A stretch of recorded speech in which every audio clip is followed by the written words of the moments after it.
All right. Moving on to the NFL, we're going to talk about one of the bigger games. On Monday night, the Seahawks played the 49ers, and they handed the 49ers their first loss of the season. This is a pretty big deal. Also noting that one of the quarterbacks was MVP frontrunner. This is one of the biggest matchups of the NFL this year, and I'm really curious to see what Keon thinks about this game because I don't know. To me, Jimmy Garoppolo looked kind of exposed. I knew they would have won with that made kick, but so did Russell Wilson. But Jimmy G had just had some bad passes. Like his confidence wasn't there like before. I think his like backup quarterback side was kind of exposed. 49ers D kind of showed that they're the real deal. They really know how to force turnovers. Bosa and Clowney. They just got a lot of guys on defense. And then, like I said, Wilson really showed his MVP status besides that bad pick. I think he was really impressive this game, and I've been, a Russell Wilson hater in the past. I know Keelan likes him a lot. So. Yep. Can't be a hater your whole life. I see you coming around once he's MVP candidate. So my takeaway from the game is, man, both of these teams are real. Both of these teams are for real. Both of these teams can easily win a Super Bowl. And I think this game just solidified that Russell Wilson should be the MVP. I mean, if you look at the talent on each team, I think it's very much swayed to the 49ers. If it was not for Russell Wilson, I don't think the Seahawks would be at all relevant. I think they'd be like an average team if you replace quarterbacks. Wait, if they meet in the playoffs, who wins? Oh, that's hard. I think it depends where it is. I think whoever has home field. 49ers home. I think it would be I think the better team is the Seahawks because of their quarterback. I think I would take the Seahawks just because I trust Russell Wilson. So Wilson over Garoppolo? Basically. That's understandable. Basically. But the 49ers have the second best defense in the league. They have some monsters on the defensive end. Like Sherman has been playing like Seattle, Legion of Boom Sherman. He's been unbelievable. So both teams are really good defense. And Seattle's defense showed up too, man. Hey, Jadeveon Clowney, where was that in Houston? I was looking for that the whole time he was in Houston. I didn't see it once. So yeah, I mean, Wilson threw a bad pick at the end of the game. But if you look at his mentality when he threw the pick, he wasn't down. He wasn't mad. He was like, all right, we're going to get the ball back and we're going to come back and win. Yeah, and that's kind of what you need out of a leader. I think Wilson is one of the better players in the league at leading his team, at keeping like that calm, kind of Tom Brady demeanor. Yeah, his ups are way higher than his downs. Yeah. Last game, way higher. And they usually are. He's pretty good about decision-making, I think. Yeah, so I think these are two of the three best teams in the NFC along with the Saints. And I think either team can make a Super Bowl run. I think we kind of saw Jimmy G get a little rattled towards the end of that game. But if you think about it, people don't know this. He's had as many starts in the NFL as Sam Darnold.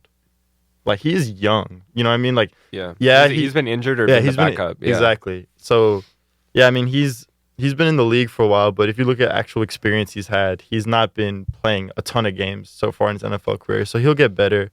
And he honestly just needs to not mess it up. They have a great coaching staff. They know how to run the ball really well, and they play defense. So if he can just make the required throws needed, they should be up there in the NFC. All right.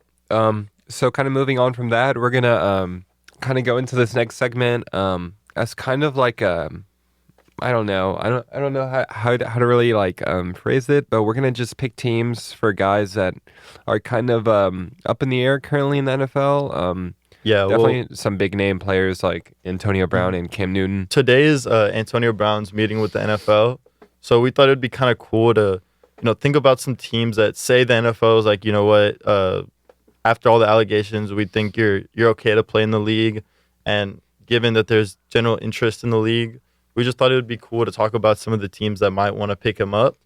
And then we're going to do the same thing with Cam Newton because I think both me and Tony agree that his time in Charlotte is over just because of Kyle Allen and the success they've had. So we're going to kind of talk about both players and where we're seeing them go. So I guess I'll go ahead and start for AB. Yeah.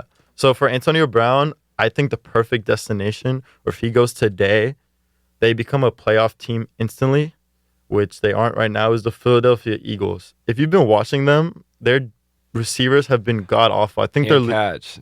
yeah. Cannot catch. Yeah. I think they've been leading the league in drops this year. Or they did, I'm not sure recently, but I know at some point they were leading the league. Nelson Aguilar, I mean, there was a dude rescuing people from a fire in Philadelphia, and the first thing he thought of was this. I was catching more things than Nelson Aguilar. Yeah, that has to be ridiculous if you're being referenced. Yeah, like and I watched it. He literally dropped a game-winning catch against the Falcons earlier in the year. And Alshon Jeffrey's been hurt. I think he's still hurt. I think he's due to come back, but he's been hurt. Deshaun Jackson's out for the year with that abdomen that they rushed him back to.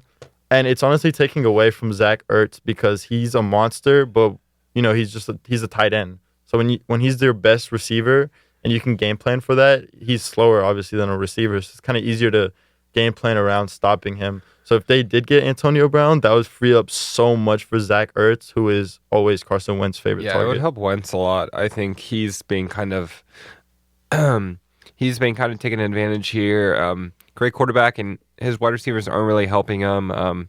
I don't think he's playing like bad per se. I don't think he's playing his like that one season where he almost won MVP. I don't think he's doing that. Yeah, he's not on that. But no, but he still is. He still deserves more credit than he gets. He's just not really being helped out. I kind of picked more of a long-term destination for Antonio Brown. I know Keon's team was more of like a playoff team that could potentially use him, but my team is definitely not a playoff team. I picked Cincinnati mainly because AJ Green and Boyd are in contract years, so these are like the two biggest weapons on the Bengals, except for I think the third wide receiver is like Erickson. Nothing special out of him, but I think if Cincinnati gets the right quarterback and they could potentially get Antonio Brown here, he could be like the star of the show, and I think that's like kind of what he wants. With them potentially losing two of their best receivers, I just see like them making the biggest, like most desperate push to get Antonio Brown, but it would mostly be next season. It wouldn't really affect this season too much. Man, you must hate Antonio Brown if you want to send him to Cincinnati. Yeah, he was on my fantasy team, so I hit him. Me too. But yeah. Okay, so next player we're gonna go into is Cam Newton. So yeah, we mentioned that he probably won't stay on the Panthers. I personally have him going to the Bucks. I know there's a lot of good wide receiver pieces on the Bucks. You got Mike Evans, Godwin. I don't know I know he was in a contract year last year. I don't know if he got a new contract or he's in the contract year this year, but I know there's I think he re-signed. I think he re-signed last year. I'm not sure. Yeah, I'm not sure either. But the Bucks have a lot of good wide receiver pieces. They got a couple backs. I just think this is like the best fit, and maybe I don't know if they're the most desperate team for a quarterback, but I definitely think maybe the Bears or the Bucks would be good spots for Cam to land. So I was gonna ask, so are you just out on Jameis Winston? Do you not think that he's... No, yeah, he throws too many picks. I just don't think he takes care of the ball enough. I think his window definitely passed because he's had that team for a long time, and I don't know, he hasn't done anything with his spot. I think, but by now he should have won that spot, and he's been there for 4 years. But to be fair, I don't think they've put a great team around him at all times. I mean, but if you just look at his picks, he just he throws a lot of picks. He just doesn't take care of the ball, and I don't know, when you want a quarterback, and especially when you don't have a good defense, and you're putting your defense out constantly, that the Bucks can't sustain that. They're not good enough. Their defense isn't good enough. So yeah, I think Cam. I honestly, I always thought Cam was better than Russell, but maybe not anymore. I think he's really he's a physical specimen. He's 6'4". Dude's as big as the lineman in front of him. And even most athletic guy on the field. I just think he should be better. I think some of the Carolina, I don't know, his relationship with Carolina has always been weird. Yeah. I think the coach and how they've been taking care of him, and they're like, oh, Cam's not going to run it this year, and they're like, oh, Cam's going to run it this year. I don't know. It's just, there's always been something with him over there. I think it's time for a new team. Yeah, I do too. But my team that I have him going to is the Tennessee Titans. So they just recently benched Marcus Mariota, and they're looking for a new quarterback. But if you look at their roster, they have a solid roster. If you watch them play, they're wildly inconsistent, but their highs are really good. Like they blew out the Cowboys last year. They've had a couple games this year where they beat teams that they just frankly were not supposed to beat. The Titans always are like sneaky good, like a 8-8, 7-9 kind of team that can beat kind of anyone on any given Sunday. And they've had inconsistency at quarterback, to say the least, for a long period of time now. So I think Cam Newton going there, especially because it's more of like a low key spot. I heard people say yesterday like it's best for Cam to go somewhere like LA or something, but I just don't think that's true. I think he should go somewhere that's more low key and that he can focus on football and getting healthy rather than focus on his superstardom. I think he already focuses on that enough as a quarterback, and I don't think he needs any more, I guess, distraction or Hollywood appeal than he already kind of has, because I think he already has plenty of that. So yeah, that's kind of our takes on Antonio Brown and Cam Newton, the teams we see them going to. So now I think we're gonna segment into what the Cowboys lost to the Vikings last week. Was it Sunday night game? Yeah. Yeah, it was a Sunday 28 night to Sunday 4. night football. They lost to Kirk Cousins in prime time, which is never good because he's notoriously known for playing bad in prime time spots. So Tony, what do you think this Cowboys loss says about them and says about kind of their place in the NFC? Okay, so I've been from the start since the Cowboys got off to their like undefeated start. I've been like selling them, sleeping on them, like whatever term you want to use. I have not been buying into them, and I know after the Eagles win, a lot of people are like, "Whoa!" I mean, like they just beat the second team, like place in their division by 27 points. You know, it's theirs. They proceeded to beat the Giants 37-18, and then yeah, they like Keon said, they did lose to the Vikings, and I mean they play the Lions next week, which is losable, and then Patriots, which is very. But I'll put money they're going to lose against the Patriots. They're going to lose, for sure. Bills, they could very much so lose there as well. Bears, then the Rams. Then they play the Eagles, which is going to be probably the biggest game. Second to last game of the season. They play the Eagles, probably for the division. Yeah, I'm selling. I just think also until they could commit their quarterback, I just think it's hard for Dak to go all out also because...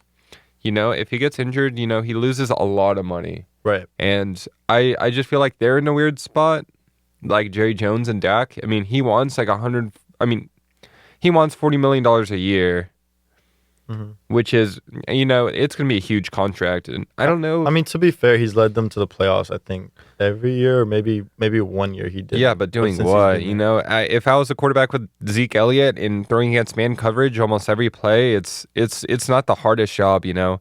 Amari Cooper's blistering fast. Like, if you go man on Amari Cooper and you're sacking the box against Zeke, boom, Amari's gone. You just got to throw it far. He is a good quarterback, but I just think like I don't ever see him making a deep playoff push, and I just think when the playoffs come around, teams are gonna break him down. But I'm a huge Zeke fan. I think Zeke's a monster, but I think he can only do so much. Really? And I think their line has gotten worse, so I don't think. Well, okay. So my takeaway from the game is that actually the Cowboys, that's a solid team that they played. That's a solid loss. They lost by 4 to arguably the best roster in the NFL, and Kirk Cousins has been playing out of his mind the last, say, 5 weeks. Ever since, what's his name, called him out. Thielen called him out. He's been playing out of his mind.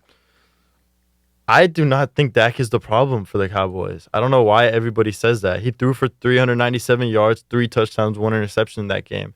The problem is honestly Zeke right now. Zeke ran for 47 yards.